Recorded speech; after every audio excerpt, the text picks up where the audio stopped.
প্রধানমন্ত্রী তারেক রহমান কিশোরগঞ্জের পথে রয়েছেন। জাতীয় মৎস্যপক্ষ উদ্বোধন এবং ফ্যামিলি কার্ডের আনুষ্ঠানিক উদ্বোধন সহ আরও কয়েকটি কর্মসূচি রয়েছে তার।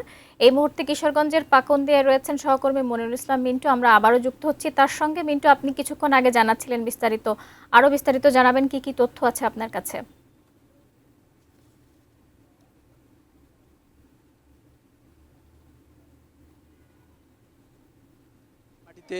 টেস্ট জয়ে পুরো জাতি যেমন আনন্দিত, তেমনি এই হাওড়বাসী আনন্দিত, খুশি যে প্রধানমন্ত্রী তারেক রহমান আর কিছুক্ষণের মধ্যেই তিনি কিশোরগঞ্জে এসে পৌঁছাবেন এবং সেই অপেক্ষায় সেই সকাল থেকেই মানুষ অপেক্ষা করছেন এবং সময় যত গড়াচ্ছে এই ব্রহ্মপুত্র নদের পাড়ে মানুষের উপস্থিতি সেটি আরও বাড়ছে। সেটি নানা বয়সী, নানা শ্রেণী পেশার মানুষ, শুধু কোনো একটি রাজনৈতিক দলের নয়, এই এলাকার সাধারণ মানুষ তারা প্রধানমন্ত্রীকে কাছে থেকে দেখা এবং সেই সঙ্গে তার বক্তব্য শোনার জন্য অধীর আগ্রহে অপেক্ষা করছেন। আমরা মাইকে কিছুক্ষণ আগে ঘোষণা শুনেছিলাম যে হয়তো 4-5 মিনিটের মধ্যেই তিনি এসে পৌঁছাবেন।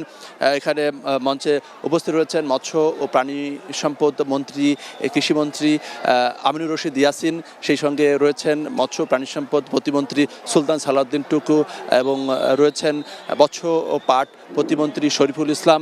এবং এই শুধু কিশোরগঞ্জ নয়, পাশে ঠিক এই ব্রহ্মপুত্র যে নদ, সেই ব্রহ্মপুত্র নদের ঠিক ওই পারেই সেটি ময়মনসিংহের যে গফরগাঁ, সেই গফরগাঁর নদীর পাড়ের মানুষও সেখানেও তারা অপেক্ষায় আছেন প্রধানমন্ত্রীকে কাছে থেকে দেখার জন্য।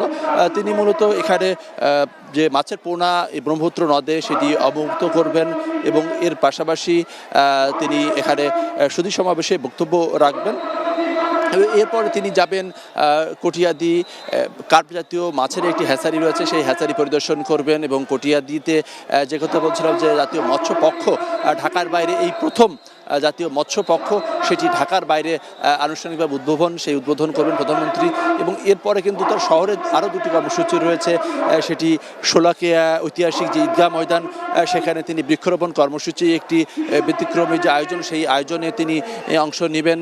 এবং সর্বশেষ বিকেলে আনুষ্ঠানিকভাবে যে ফ্যামিলি কার্ডের যে এতদিনের যে কর্মকাণ্ড ছিল সেটি পাইলট প্রকল্প ভিত্তিক ছিল, এখন আনুষ্ঠানিকভাবে যে ফ্যামিলি কার্ডের উদ্বোধন সেটি করবেন। যেমন এর পাশাপাশি ইমাম, মুয়াজ্জিন, খতিব এবং অন্য ধর্মাবলম্বী যে ব্যক্তিবর্গদের তাদের যে আর্থিক যে সম্মানী, সেই সম্মানী প্রদান করবেন। তো এই এলাকার মানুষ একদিকে যেমন যে যোগাযোগ ব্যবস্থার উন্নয়ন চাচ্ছেন, সেই সঙ্গে রেলেরও উন্নয়ন চাচ্ছেন, সেই সঙ্গে তারা প্রত্যাশা করছেন যে হাওড় এলাকা যেহেতু অবহেলিত এলাকা, শিল্প কলকারখানা এখানে তেমন নেই, যে এই সরকার যাতে একটি ইকোনমিক জোন করে নতুন নতুন শিল্প কলকারখানা করে এই এলাকার যারা বেকার সমস্যার যাতে সমাধান করে, এইরকম দাবি রয়েছে। তবে প্রধানমন্ত্রী আসলে এই আঞ্চলিক যে সমস্যাগুলোকে ক্ষেত্রে কোন কোন বিষয়গুলোকে গুরুত্ব দিয়ে তিনি তার বক্তব্য উপস্থাপন করে, এর পাশাপাশি জাতীয় যে রাজনীতির ক্ষেত্রে যে কী ধরনের বক্তব্য রাখেন এবং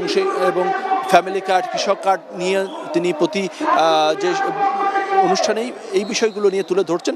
এটির মাধ্যমে একটি সামাজিক সুরক্ষা, সেই সুরক্ষা সারা বাংলাদেশব্যাপী গড়ে তুলতে চাই বর্তমান সরকার, সেই বিষয়গুলো নিশ্চয়ই এখানে উপস্থাপন করবে।